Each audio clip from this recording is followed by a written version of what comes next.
From extravagant renovations to questionable expenses, the monarchy's spending habits have left many wondering, is it time for a royal financial reality check? The controversy surrounding the royal family's use of public funds, including the cost of renovations to Buckingham Palace and other royal residences, and questions about how much money the monarchy costs taxpayers. Today we look at the costly indulgence of the royal family and how it's robbing the UK of much-needed resources. As we delve into costs of the King's Coronation, or as I prefer to call it, Coronation, the Queen's Diamond Jubilee, the Palace upkeep and more, we'll look at both sides of the argument, and then you can decide whether the royal family is robbing us blind or an investment into the UK's tourist trade. Diamonds are forever, but can we afford them? The £60 million question of Queen's Jubilee. In 2012, the Queen's Diamond Jubilee celebration sparked further controversy when it was revealed that the cost of the celebrations had been estimated at around £60 million. This figure included the cost of a new royal barge, which had been commissioned specifically for the event. Critics argued that this was an unnecessary expense, particularly at a time when the country was still recovering from the economic recession. It goes to show that in some areas of public spending there is an unlimited budget, whereas others, like public healthcare and education, pay-rise demands being declined are met with petty budget excuses. The cost of the monarchy has continued to be a hotly debated topic in the years since the Diamond Jubilee. The palace, a royal pain in the wallet.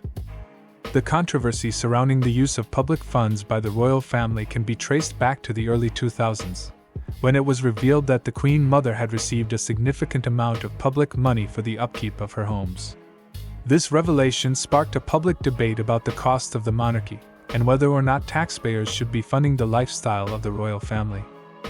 The cost of palace upkeep in the UK varies from year to year, but in recent years, it has averaged around £50 million per year.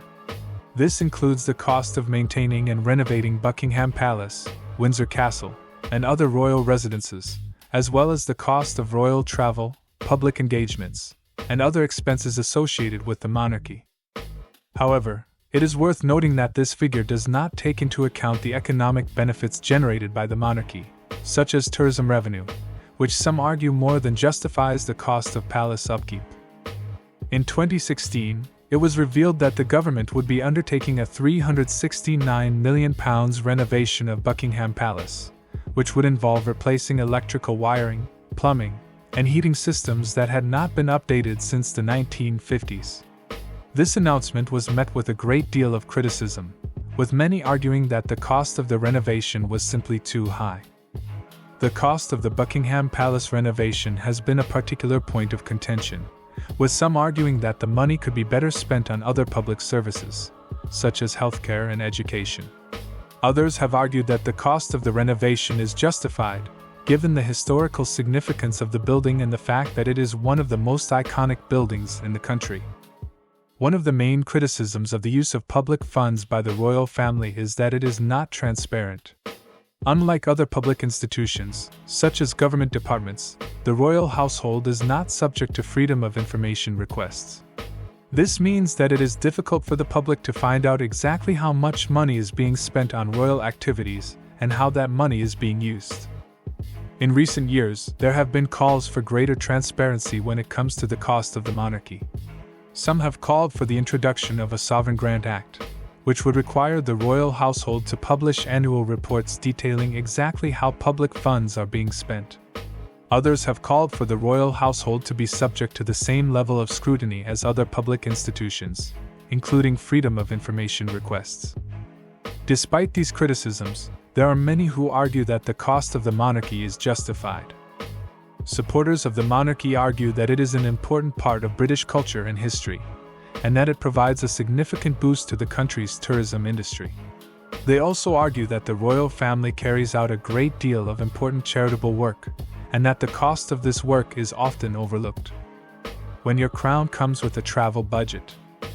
The royal household claims to prioritize cost-effectiveness when it comes to their personal expenses regarding travel. However, they have been criticized for spending extravagantly on transportation, opting for private jets and luxury yachts. Prince Charles, in particular, spent close to $1 million on travel in 2019 alone, the years of lockdowns. Despite potential safety concerns, their lavish travel choices contrast with claims of frugality. Additionally, expenses such as security and entourage accommodations raise questions about the responsible use of public funds. How essential is a luxury yacht trip after all? The argument for the royal family. It is important to note that the cost of the monarchy has actually decreased in recent years. In 2017 to 2018, the sovereign grant, which is the amount of money provided by the government to the royal household to cover the cost of official duties, was £76.1 million. This figure represents a decrease of 5.3% from the previous year. In addition, the royal household has made efforts to become more efficient in recent years, with a focus on reducing costs and improving value for money. Despite these efforts, the cost of the monarchy remains a contentious issue and one that is likely to continue to be debated in the years to come. As the country continues to face economic challenges, many will question whether it is appropriate to spend millions of pounds on the upkeep of royal residences and other aspects of the monarchy. One argument that is frequently made in defense of the monarchy is that it provides a sense of stability and continuity in a rapidly changing world. The Queen, in particular, is seen as a figurehead who represents the values and traditions of the country, and who is able to bring people together in times of national crisis. This sense of continuity and stability is often seen as being worth the cost of the monarchy, particularly in a world where many traditional institutions and values are being challenged. Another argument in favor of the monarchy is that it provides a significant boost to the country's tourism industry.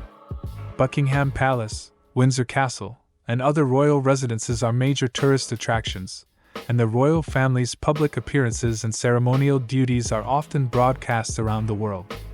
Supporters of the monarchy argue that the tourism revenue generated by these activities more than justifies the cost of the monarchy. However, critics argue that the economic benefits of the monarchy are overstated, and that the cost of the monarchy is ultimately borne by taxpayers. They argue that the money spent on the upkeep of royal residences and other aspects of the monarchy could be better spent on other public services, such as healthcare and education. There is also a concern that the cost of the monarchy is not distributed fairly. While the Queen and other members of the royal family live in luxury, many people in the country are struggling to make ends meet. There is a sense that the cost of the monarchy is being borne by those who can least afford it, and that this is fundamentally unjust. One potential solution to this problem is to reform the funding of the monarchy, so that it is more transparent and accountable. There have been calls for the introduction of a Sovereign Grant Act, which would require the royal household to publish annual reports detailing how public funds are being spent. This would provide greater transparency and accountability, and would make it easier for taxpayers to understand exactly how their money is being used. There have also been calls for the royal household to be subject to the same level of scrutiny as other public institutions. This would include being subject to freedom of information requests, which would allow members of the public to access information about the cost of the monarchy and how public funds are being used. Ultimately, the debate around the cost of the monarchy is a complex and contentious one. While there are certainly arguments to be made in favor of the monarchy, there are also valid concerns about the use of public funds and the distribution of wealth in the country. As the country continues to face economic challenges, it is likely that the debate around the cost of the monarchy will continue to be a heated one. In conclusion, the controversy surrounding the royal family's use of public funds is a complex and contentious issue. While supporters of the monarchy argue that it is an important part of British culture and history, and that it provides a sense of stability and continuity in a rapidly changing world, critics argue that the cost of the monarchy is unjust and that it could be better spent on other public services. Ultimately, the future of the monarchy will depend on how these competing arguments are balanced, and on whether or not the institution is able to adapt to the changing political and economic realities of the 21st century.